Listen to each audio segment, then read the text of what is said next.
Now let us do few exercises to test our knowledge. So the first exercise which has been given to us is about true or false. We have to see if this statement is true or false. So let's see what are the questions. The first question is fiscal deficit is increased was a reason for economic reform. So it is saying the reason behind economic reform was fiscal deficit. Now globalization refers to the sale of equity of public sector units in the market. That's the second question.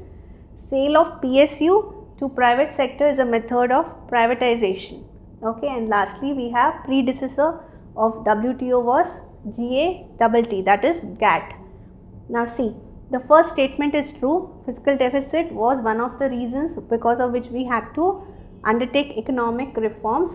Now remember, it is not globalization, it is disinvestment, which refers to sale of equity of public market units in the open market, that is in the exchange.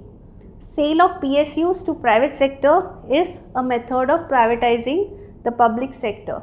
Okay, and yes, the predecessor for WTO was GATT. Now the next question here is to fill in the blanks. So what are the blanks here? NEP was announced in dash, globalization and liberalization are dash, WTO deals with dash, and last dash is in outsourced service. Okay, now NEP was announced in, that is the National Economic Reforms Policy was announced in July 1991. Globalization and liberalization are complementary to each other. WTO deals with multilateral trade agreements. Now voice based business is an example of outsourced business. Now let's do example number 3, which we have to distinguish between bilateral and multilateral trade. See, under bilateral trade, the first basis being the meaning. This is a trade agreement between two countries. When there is a trade agreement between more than two countries, it would be a multilateral trade. Here one-to-one negotiations happen between the country.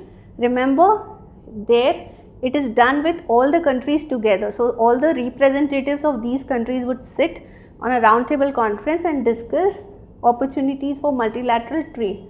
Economic cooperation here is between two countries. So it encourages economic cooperation between the two countries. Multilateral trade encourages globalization. Now remember here, just to give you an example, you would have heard about SAARC. Okay, that's a trade association among the Asian countries. So let's say if all the Asian countries, the Southeastern Asian countries, when they sit together, they would be doing a multilateral trade if any agreement is reached.